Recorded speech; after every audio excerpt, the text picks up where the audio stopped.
नमस्कार दोस्तों, इलेक्ट्रॉनिक्स गुरुजी की तरफ से आप लोगों का बहुत ही स्वागत है।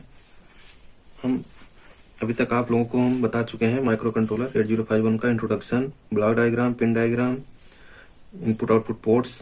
अब हम आज एक छोटा सा टॉपिक है 8051 माइक्रो कंट्रोलर में पिन करंट लिमिटेशन। जो पिन्स होती हैं उनमें जो हम करंट फ्लो होती है उनका कुछ लिमिट है, उसी के बारे में हम पढ़ेंगे। तो चलो स्टार्ट करते हैं। चैनल को सब्सक्राइब करें, लाइक करें, जो नए हैं बेल आइकन को दबाएं, जिससे जितना हम वीडियो डालें उसका नोटिफिकेशन सबसे पहले आपके पास पहुंच जाए। तो इसमें जो पहला है लिमिटेशन में, पहला क्या है, जब पिन को आउटपुट के रूप में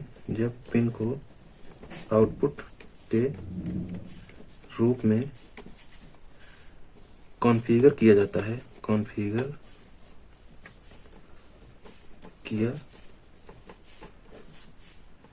है, मतलब लॉजिक 0 देते हैं, लॉजिक 0। तब सिंगल पोर्ट पिन को 10 मिली एम्पियर 10 मिली एम्पियर का करंट मिल सकता है, करंट मिल सकता है। इसका मतलब क्या हुआ, जब हम पिन को अगर आउटपुट के रूप में फाइंड कर रहे हैं, मतलब लॉजिक 0 दे रहे हैं, तब जो आउटपुट पर हमको सिंगल पोर्ट पर जब हमको आउटपुट मिलेगा उसकी वैल्यू क्या आ सकती है, 10 मिली एम्पियर। अब सेकंड, जब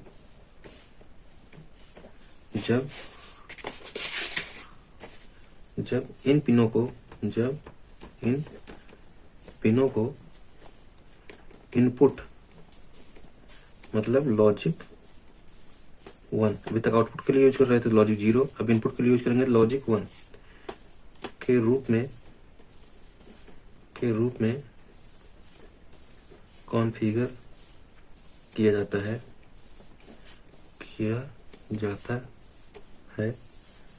तब इंटरनल पुल अप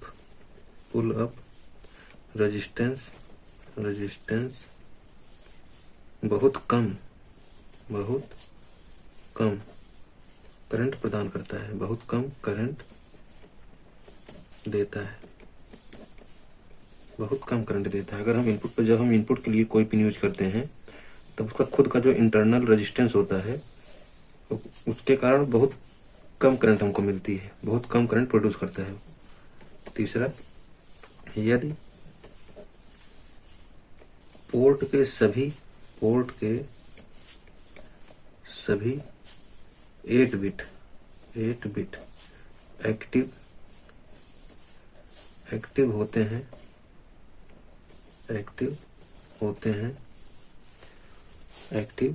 हैं, तब कुल करंट मतलब total current 15 milli ampere port P0 पर लगभग 26 मिली एम्पियर तक सीमित होना चाहिए। अगर इससे ज्यादा होगा क्या होगा, हमारी सर्किट बंद हो जाएगी, जल जाएगी। ये सब लिमिट है, इससे ज्यादा होगा सर्किट हमारी बंद हो जाएगी। लास्ट क्या है, यदि पोर्ट के सभी 32 बिट होते हैं, पोर्ट के सभी 32 बिट एक्टिव हैं, तब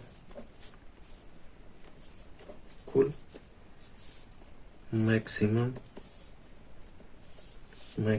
करंट मतलब अधिकतम current 71 milli ampere 71 milli ampere तक सीमित होना चाहिए। ठीक, ये 4 लिमिटेशन है हमारे जो 8051 माइक्रो कंट्रोलर की आईसी है। ये 4 लिमिट है, अगर इससे जो यह दिया है, यदि पोर्ट के सभी 8 बिट एक्टिव हों, जो 8 बिट हो, किसी एक पोर्ट के जो 8 बिट होते हैं, मतलब 8 पिन होती है, एक्टिव है, तो उसमें टोटल करंट कितना होना चाहिए? 15 मिली एम्पीयर।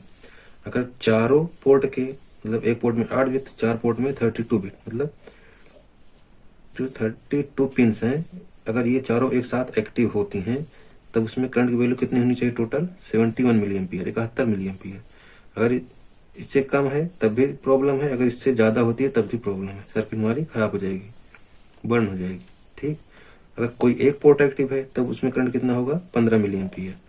फिर यहाँ पर दिया, अगर हम इनपुट के रूप में कोई पिन यूज कर रहे हैं, तब वहाँ पर क्या होता है, जो उसका खुद का इंटरनल रेजिस्टेंस होता है, उसके कारण बहुत कम करंट हमको मिलती है, बहुत कम करंट प्रोड्यूस करता है। लेकिन जब हम कोई पिन आउटपुट के रूप में यूज करते हैं, तब हमको उस वक्त 10 मिली एम्पीयर करंट मिलना चाहिए। अगर इससे ज़्यादा मिलता है तो समझ लो सर्किट में कमी है, अगर इससे कम मिलता है तब भी कमी है।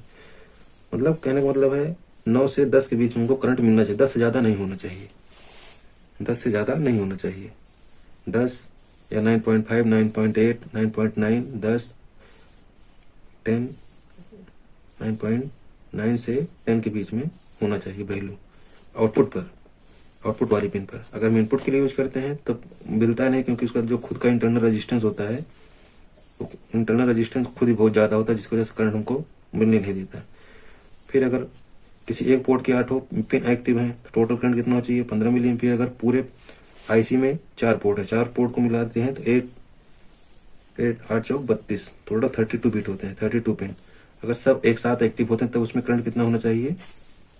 मैक्सिमम करंट 71 मिली एम्पीयर, इससे ज़्यादा नहीं होना चाहिए। तो आज के लिए इतना ही। अब हम अगले लेक्चर में लेके आएंगे नया टॉपिक।